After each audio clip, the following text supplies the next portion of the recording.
What's it like to conduct an orchestra? I'm almost afraid to tell you, because if I tell you how much fun it is, then everybody will want to become a conductor. Conducting is a gestural language that communicates specific information to a group of musicians. So I'm showing how fast we're going, I'm showing how loud, how soft, this needs to be a little louder, this should be a little softer, so balancing things. And also what we call articulation, how short, how long, whether something should be pressed a little harder or whether something should be kind of softened out. So the conductor's job really is to come up with one interpretation and get everybody on board so that they're all making the same piece in the same way. It's really magical. And especially in performance with a good orchestra who's flexible, if you want to try something new and they go with you and you never talked about it, it's just you moved a little bit in this way and they moved in that way. It's really quite special, that the depth of that connection when no words are exchanged.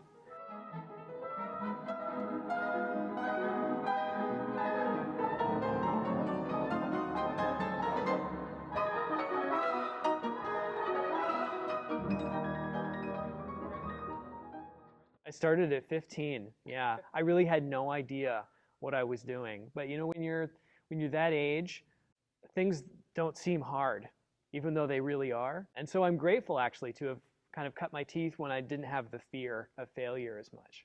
Got involved conducting here. I had a very supportive teacher, David Wallace, who's now retired, gave me a lot of really unusual opportunities for an undergraduate. And then I went from there to graduate school at the Kansas City Conservatory and then to my doctorate at UCLA. I conduct the University Symphony Orchestra, which is a full symphony, 80 members from across the campus community, about half of whom are music majors and the other half represent all the different colleges and departments of Western. I find music absolutely fascinating for a few reasons. Number one, what we get as classical musicians from composers is a very sophisticated system of notation that still leaves a lot up to the interpreter to figure out. So a piece of music is essentially a recipe, and there's a lot in the recipe that's assumed. And I love that meeting of the concrete sophisticated notation and what the interpreter, the artist, has to backfill. I think what we've done here at Western in this year is something that I really will cherish. The students are wonderful and hardworking and curious and game really to do anything, which is very exciting as a conductor. That's a great question. Are all eyes on me if the orchestra's playing? Well, it's sort of like they have to be reading the music.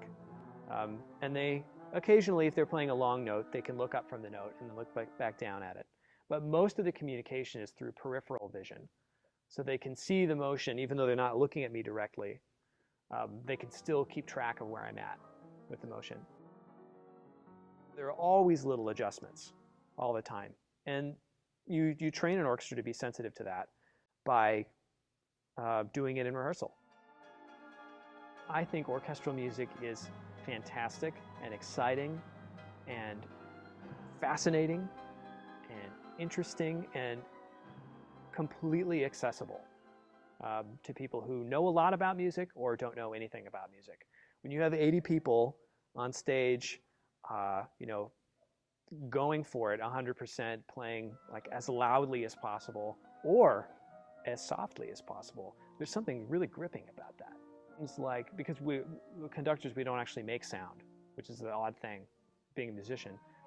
We move through the air and we communicate how we want sounds to be. But it almost is like the sound becomes tangible if the orchestra is really responsive. And you can draw a line through the air and it's almost like you're moving something, or you're moving through fluid, or you can see the trace behind it in the sound. And that's a really magical, surreal thing.